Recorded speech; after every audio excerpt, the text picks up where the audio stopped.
ಚಾಣಕ್ಯನ ನೀತಿ ಇಡೀ ಪ್ರಪಂಚಕ್ಕೆ ಹಲವಾರು ರೀತಿಯಾದಂತಹ ವಿಶಿಷ್ಟ ಹಾಗೂ ವಿಭಿನ್ನ ಮಾಹಿತಿಯನ್ನು ತಿಳಿಸಿಕೊಟ್ಟಿದೆ. ಅಲ್ಲದೆ ಜನರು ಈಗಿನ ಕಾಲದಲ್ಲೂ ಕೂಡ ಚಾಣಕ್ಯ ನೀತಿಯನ್ನು ಪಾಲಿಸುತ್ತಾ ತಮ್ಮ ಜೀವನವನ್ನು ನಡೆಸುತ್ತಿರುವ ಅದೆಷ್ಟೋ ಉದಾಹರಣೆಗಳು ನಮ್ಮ ಕಣ್ಣ ಮುಂದಿದೆ. ಹೀಗೆ ಗಂಡಸರು ಯಾವ 3 ಕೆಲಸವನ್ನು ಮಾಡಲು ತಮ್ಮ ಜೀವನದಲ್ಲಿ ಎಂದಿಗೂ ನಾಚಿಕೆ ಪಟ್ಟಿಕೊಳ್ಳಬಾರದು ಎಂಬುದನ್ನು ಚಾಣಕ್ಯನ ನೀತಿ ಗ್ರಂಥದಲ್ಲಿ ನಮೂದಿಸಿದ್ದಾರೆ. ಹಾಗಾದರೆ ಯಾವ 3 ಕೆಲಸವನ್ನು ಮಾಡಲು ಗಂಡು ಮಕ್ಕಳು ಎಂದಿಗೂ ನಾಚಿಕೆ ಪಟ್ಟಿಕೊಳ್ಳಬಾರದು ಎಂಬುದನ್ನು ತಿಳಿದುಕೊಳ್ಳಬೇಕಾದರೆ ಈ ಪುಟವನ್ನು ಸಂಪೂರ್ಣವಾಗಿ ಓದಿ ಮತ್ತು ನಿಮ್ಮ ಸ್ನೇಹಿತರೊಂದಿಗೆ ಹಂಚಿಕೊಳ್ಳಿ. ಹೌದು ಫ್ರೆಂಡ್ಸ್, ಸಾಮಾನ್ಯವಾಗಿ ಗಂಡಸರು ಹೊರಗಡೆ ಎಲ್ಲಾದರೂ ಸ್ನೇಹಿತರ ಮನೆಗೆ ಅಥವಾ ಇನ್ನಿತರ ಸಂಬಂಧಿಕರ ಮನೆಗೆ ಹೋದರೆ ಅವರ ಮನೆಯಲ್ಲಿ ಊಟ ಮಾಡಲು ನಾಚಿಕೆ ಪಟ್ಟುಕೊಳ್ಳುತ್ತಾರೆ.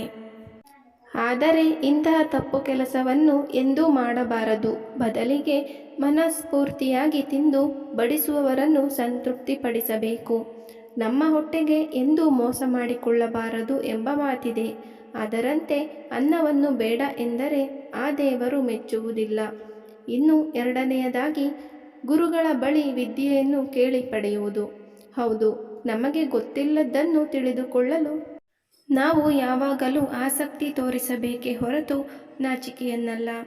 ಇನ್ನು 3ನೇಯದಾಗಿ ನೀವು ನೀಡಿರುವಂತಹ ವಸ್ತುವನ್ನು ಅಥವಾ ಸಾಲವನ್ನು ಮರುಪಾವತಿ ಮಾಡುವಂತೆ ಕೇಳುವುದು.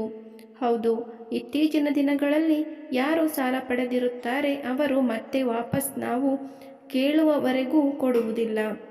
ಇನ್ನು ನಾವೇನಾದರೂ ಈ ವಿಷಯದಲ್ಲಿ ಸಂಕೋಚ ಪಟ್ಟುಕೊಂಡು ಕೇಳಿದರೆ ಏನೆಂದುಕೊಳ್ಳುತ್ತಾರೋ ಎಂದು ಯೋಚಿಸುತ್ತಾ ನಮ್ಮ ಹಣವನ್ನು ಇತರರು ಮಜಾ ಮಾಡಲು ಬಿಡುವುದು ಸರಿಯಲ್ಲ.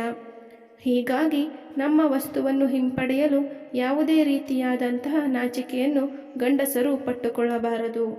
ಇನ್ನು 4ನೇಯದಾಗಿ ಹೆಂಡತಿಯ ಬಳಿ ಪ್ರೀತಿಯನ್ನು ಕೇಳಿ ಪಡೆಯುವುದರಲ್ಲಿ ಯಾವುದೇ ಸಂಕೋಚ ಅಥವಾ ನಾಚಿಕೆ ಇರಬಾರದು.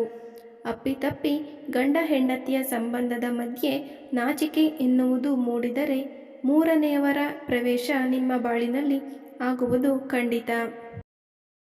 ಹೀಗಾಗಿ ಯಾವುದೇ ಕಾರಣಕ್ಕೂ ಈ ಮೇಲ್ಕಂಡ ವಿಷಯಗಳಲ್ಲಿ ನಾಚಿಕೆ ಪಟ್ಟಿಕೊಳ್ಳಬಾರದು ಎಂಬುದನ್ನು ಚಾಣಕ್ಯನ ನೀತಿ ಗ್ರಂಥದಲ್ಲಿ ತಿಳಿಸಿದ್ದಾರೆ.